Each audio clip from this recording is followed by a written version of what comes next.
Welcome to This Explainer. Today, we're unpacking a truly fascinating story.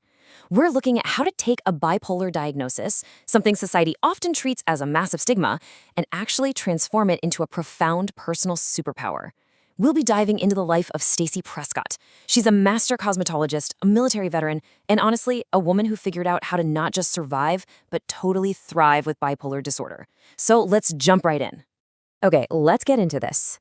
Stacey describes living with bipolar disorder as being exactly like riding a roller coaster. And, we aren't just talking about feeling a little upbeat or having a sad day. No, this is about navigating wild, uncontrollable extremes. One minute, your brain gives you this exhilarating, boundless energy, and literally the next, you're plunged into the absolute depths of despair. It is intense. But here's the thing. Long before she even had a medical name for this roller coaster, she dealt with a really profound sense of isolation. She said, and I quote, "I felt like I was playing a game with the wrong set of rules." Just imagine that for a second. Imagine doing exactly what you're told, trying your absolute hardest in school and in life, but constantly feeling like you're failing, all because everyone else around you seems to have a manual that you were never given. That deep, deep confusion really defined her early years. Chapter 1. The Hidden Struggle.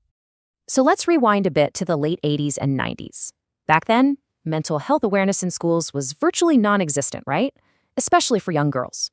Because she couldn't focus, people just slapped the label lazy or procrastinator on her. Searching for some kind of structure, she actually joined the military. Now, she definitely gained some incredible strict discipline there, but there was absolutely zero mental health support.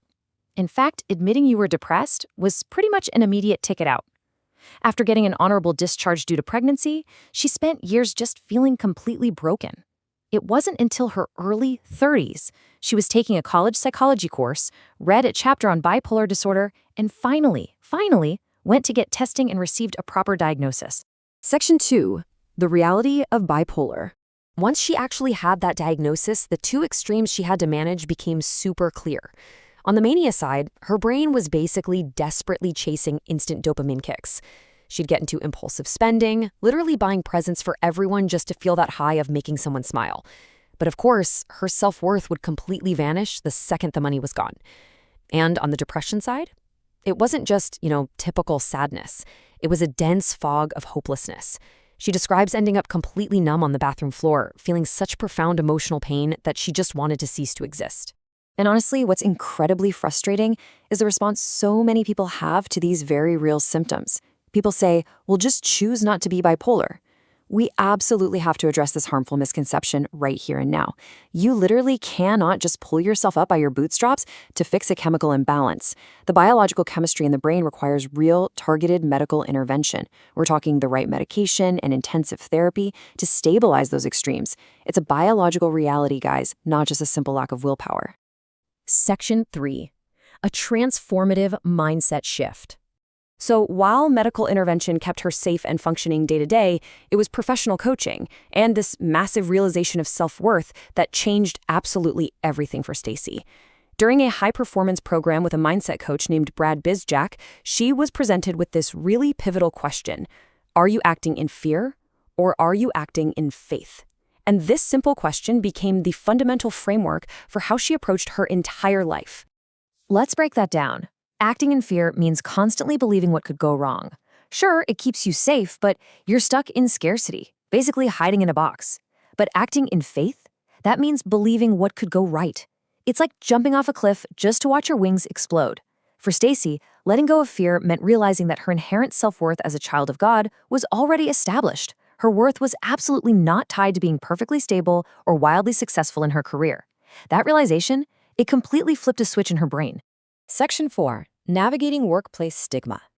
Now, applying this new mindset to the harsh realities of the professional world, that is where we see true growth. Stacey competently disclosed her diagnosis to her supervisor and requested some very simple accommodations. We're talking basic things like asking for written email agendas to help with her memory, because bipolar stress heavily affects memory. But instead of support, she faced toxic pushback. She experienced what's known as quiet firing, where her environment was made so miserable it caused immense physical stress. I mean, doctors initially thought she might even have cancer. The stress was taking such a toll. But remember that mindset shift? She acted in faith. Recognizing her immense worth, she drew a hard boundary and courageously just walked away from that job entirely. Section 5, the chemistry of care. After walking away, Stacy fully immersed herself in her true passion, working as a master cosmetologist. And this is where it gets really cool, because she beautifully connects the intricate science of hair to her own personal healing. So in cosmetic chemistry, there's something called the cell membrane complex, or CMC. Basically, it's this vital lipid layer inside a hair strand that acts as the glue holding the inner keratin bonds together. Without it, the whole structure of the hair is deeply compromised. And this brilliantly illustrates such a powerful metaphor. Think about it. First, harsh chemical treatments open the hair cuticle and literally liquefy that vital CMC glue. Second, regular shampoos come in and wash those protective lipids right down the drain. At that point, the hair is completely broken down, which feels a lot like the devastating cycles of a mental health crisis. But step 3 is where the magic happens. By introducing a lipid quencher, like the product Uven, it structurally repairs and replaces that CMC layer from the inside out. It is the perfect scientific mirror to Stacy's own journey, being chemically and emotionally broken down and then systematically restoring her inner strength. Section 6, a toolkit for thriving. So what does Stacy's thriving toolkit actually look like in practice? Let's go through it. First up, medical intervention. You absolutely need the right medication and deep therapy to stabilize the brain's chemistry. Second, mindfulness. This means utilizing meditation and honestly just giving your brain a break when it's overstimulated. Third, having a supportive partner, someone who's trained to spot your behavioral patterns, like that impulsive spending we talked about, before they spiral out of control. Fourth is a spiritual community to help find that purposeful connection. And finally, professional boundaries, having that unwavering willingness to leave a toxic environment. Thriving really requires this entire multifaceted support system. So what actually happens when you implement a toolkit like this?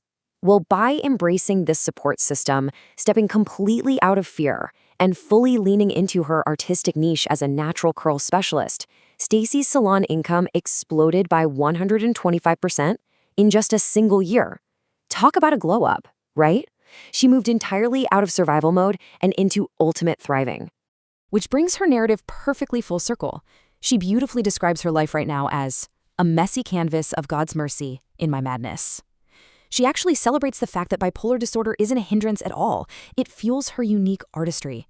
The very condition that sets her outside the box is the exact same condition that gives her the artistic flair to shape curls and see beauty where others just don't. As we wrap up this explainer, I want to leave you with a bit of a provocative thought. What if your greatest struggle is actually the key to your unique superpower? Whether you're dealing with bipolar disorder or any other immense challenge in your life, please remember this. You have immeasurable worth simply because you breathe. You are not alone. Yes, it's messy, it's raw, but with the right toolkit and a mindset rooted in faith rather than fear, your deepest struggle can absolutely become your greatest strength. Thanks so much for joining me today, and I really hope you leave here feeling empowered to view your own canvas in a completely new light.